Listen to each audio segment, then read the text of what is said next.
Good morning everyone, and welcome back to Craft Eccentricity. And I've got a little bit of a croaky throat today. Right, what are we going to do? I've decided to use one of Panalisa's dies, and I've got a little bit of fluff on my backdrop there, and do a nature inspired square card. So first up, I'm going to be putting down my scruffy little mat because I'm going to need that because I'm going to do some inking. And I'm going to be using Black Soot and Vintage Photo. So those are your typical vintage style things. I'm going to be using this, which I got last year, and you know that I love it. It's the metallic watercolors. Absolutely gorgeous, gorgeous, gorgeous. Because I'm going to be doing a beetle, and the beetle that I want to do is going to be kind of like greeny goldy, I think. You know, which is the sort of hues that you expect to get out of a beetle. I just love looking at these close up because they're just beautiful. And to get me going, I think I'm going to use that sort of like dark emeralds one. I don't know if that's going to... There you go. It's sort of like greeny bluey gold.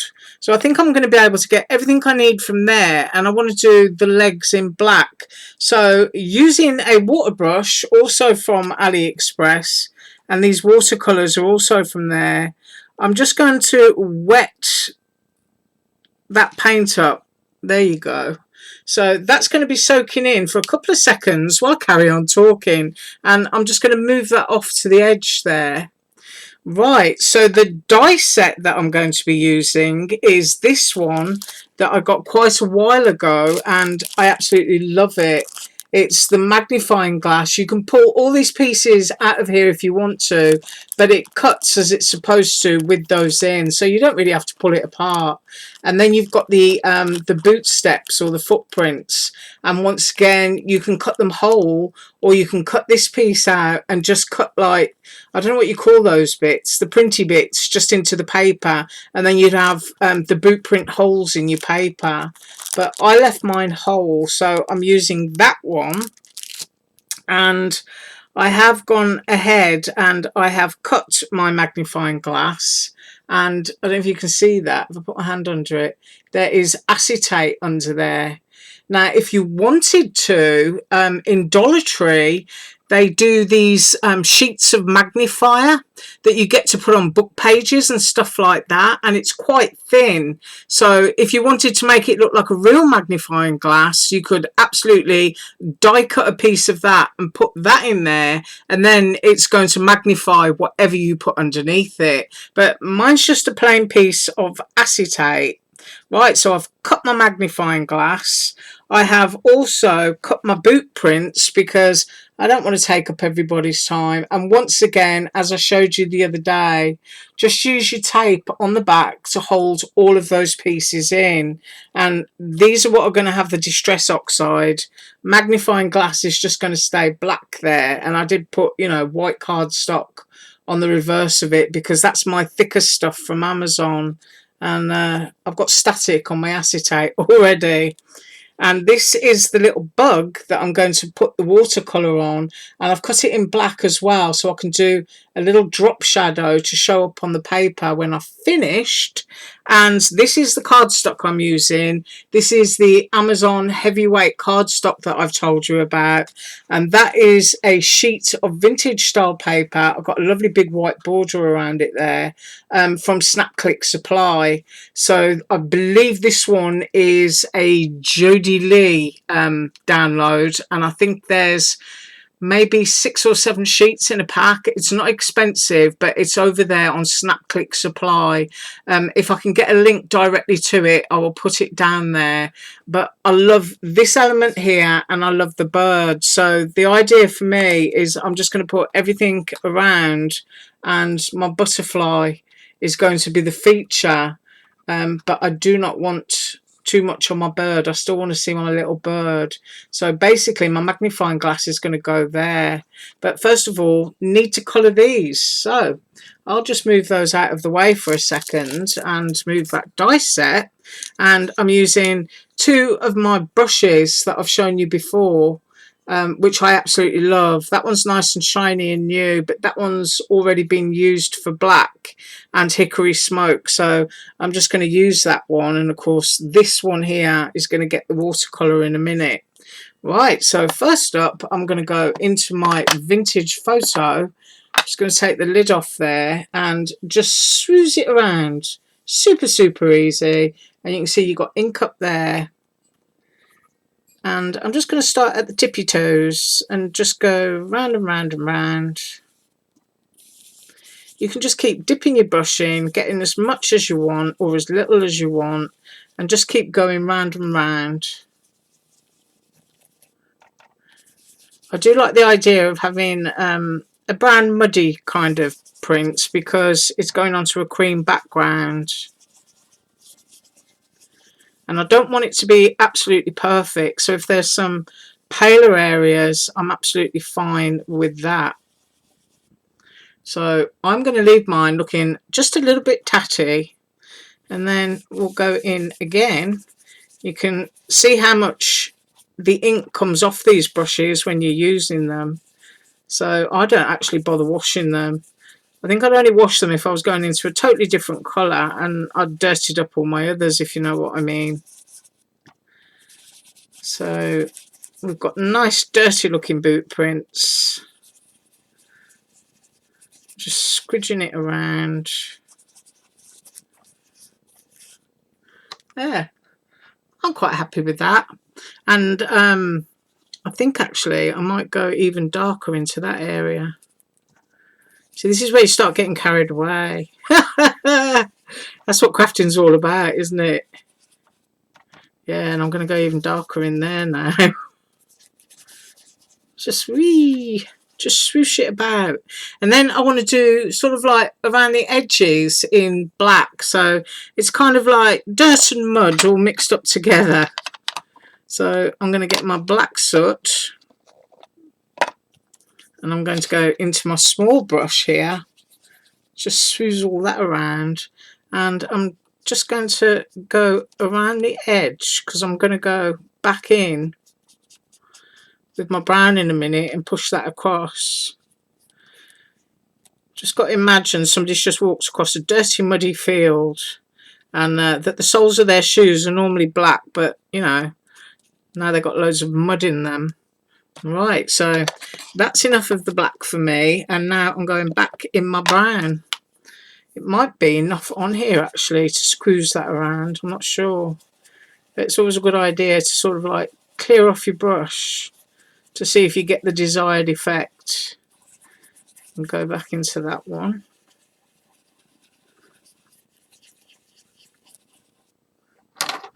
And then I'm going to hold them up and have a look and see if I like them. Because as you know, I'm doing stuff and I can't really see it.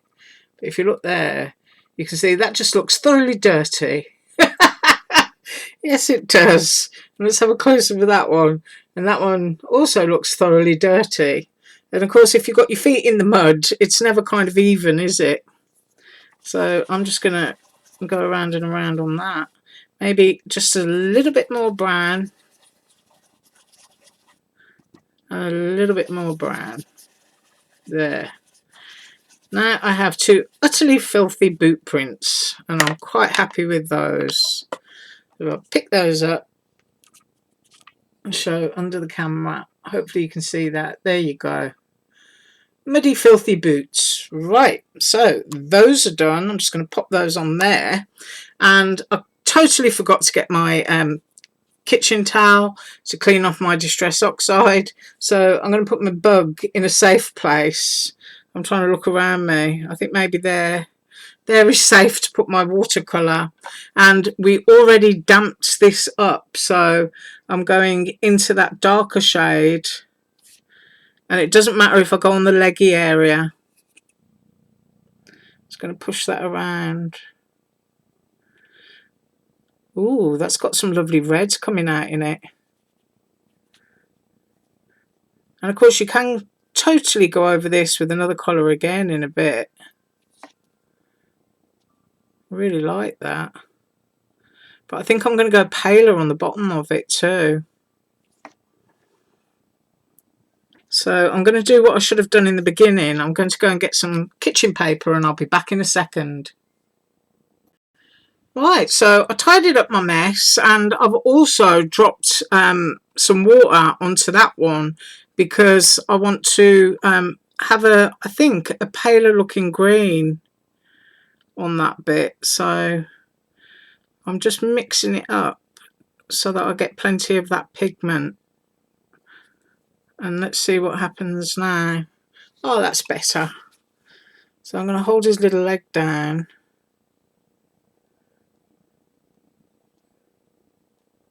And do that bit.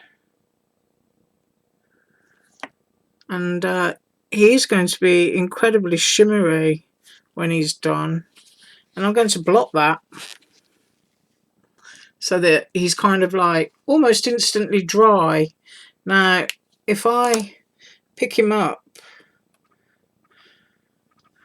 you can have a look. See how sparkly he is. But he's not finished yet, because now I'm going to go into the black that I wetted up. All I'm doing here is squeezing water down the water brush onto my kitchen paper and just getting a lot of that colour out. And the black has already absorbed all that water, so just squeeze just a tiny bit in. And I've got that on the end of there. Just going to move that out of the way. And now I'm just going to go in and do the little legs. Just touch them up. I'm going to do the antennae. And I'm not sure yet, you know, whether I'm going to do the head section as well. I might end up doing that. I'm going quiet, aren't I? There we go. Maybe a little bit darker up there. Yeah, I kind of like that. But I do want a little bit more darkness on the legs. So I hope I'm getting it on the legs.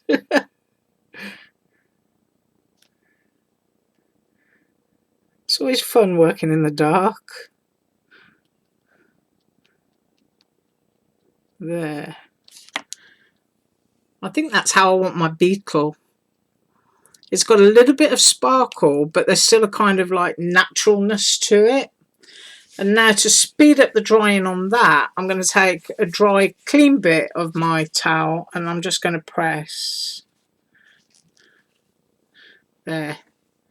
That's virtually dry now. So if I move my little bug over, I can clean up where I've been.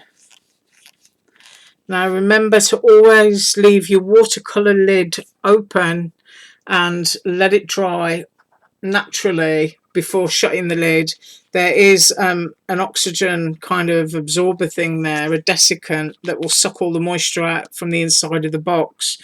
But if I was to close the lid on this now, especially living in a humid you know, state, it's all going to go mouldy. So always leave your watercolour open and let it dry naturally, and it's going to serve you for many, many years.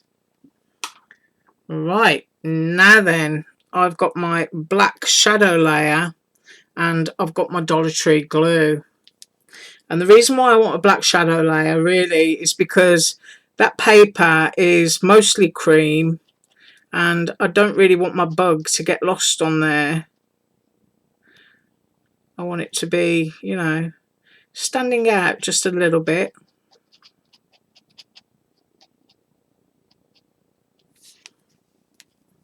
I do love all these dies. I mean, I'm always talking about them. There's just so many that you can collect that are so similar.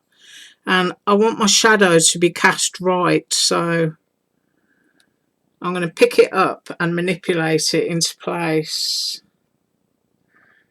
So I'm just going to push it so that it's not quite there, but it is there, if you know what I mean. So it's got a little bit of a shadow around it. I don't know if my camera's blurred. See if I can get some clarity.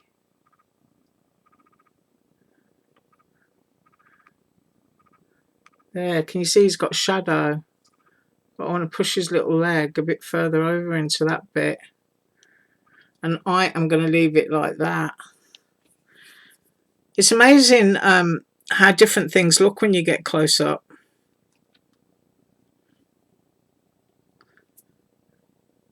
You see the reality of the object, you know what I mean?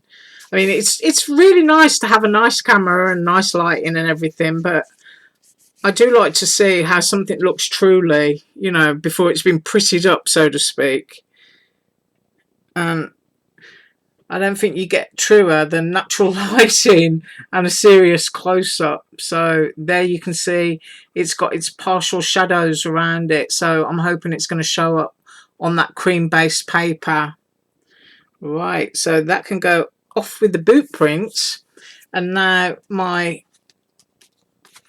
card mount, I'm going to move my mat now. Let's get that out of the way. My card mount needs to go together, and all I'm going to do with that is pop some foam underneath it. So I'm just going to do that and come straight back. Right, so I've done that, and hopefully I managed to get that piece of paper in the centre, and it's stuck down with Dollar Tree foam pads.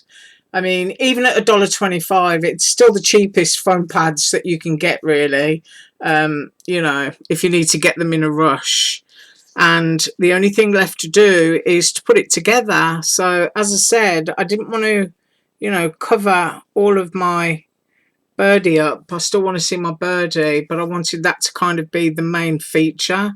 And I'm just going to use my Dollar Tree glue to stick that down. And I suppose I better put it where you can see it.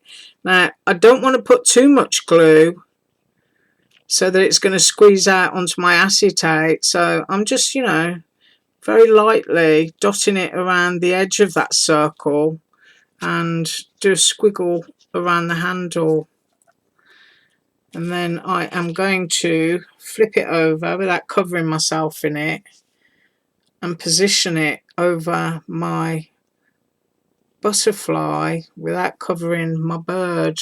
Now, if the handle hangs into the white, that doesn't bother me because it's just another piece of dimension. That's the way I always see stuff. And I do love tactile, you know, different textures and stuff on things. So I just need to keep that there just for a second. I mean, Dollar Tree glue is one of those things that, you know, to make it permanent, it takes a few seconds. So it's okay to put your glue on and leave it for a minute while you're doing something else, and then come back and just stick down what you need to stick down. So I've got that hanging off the edge very, very slightly. And I think that's got it. As I say, it's quite humid here today. So what I like about that, of course, is you've got your piece of acetate, and I hope you can see the shine. There you go. So that it's just another piece of interest on the card that you're giving to someone. Now, my boots, I do want those to lay down flat, and obviously I do not want a boot on my birdie. So, you know, you can have your boot prints going whatever direction you want them, really, but I kind of like the idea of that. I mean, this really is a great card for a nature lover. And then I'm going to have my bug up here, and I think I might put a little bit of foam under my bug. Just kind of lift it up just a little bit. So what I'm going to do with these is I'm going to very, very carefully just take off the largest piece that I put down, because you don't want to pull those pieces out. And then just think about where you're having it, and I'm going to go right there, and that one is stuck down. I'm going to do the same on here. You can see I've overlapped a bit there, but that should be okay. I'm just going to tear that off once I can get it with my fingers. There we go. And I might have that. Just don't want to get it on my birdie's face. So I've got my two little boot prints, my dirty little boot prints, and I'm going to cut a piece of this off. I'm just, whoops, there we go. My scissors were the other side of the table, and I just need a half of one, so I'm just going to cut it and take a piece, and hopefully it's going to fit just under that bug there, so I can raise it up and also have it kind of, you know, partially, you know, see where I position it. That's going to be hidden. Peel the back off that.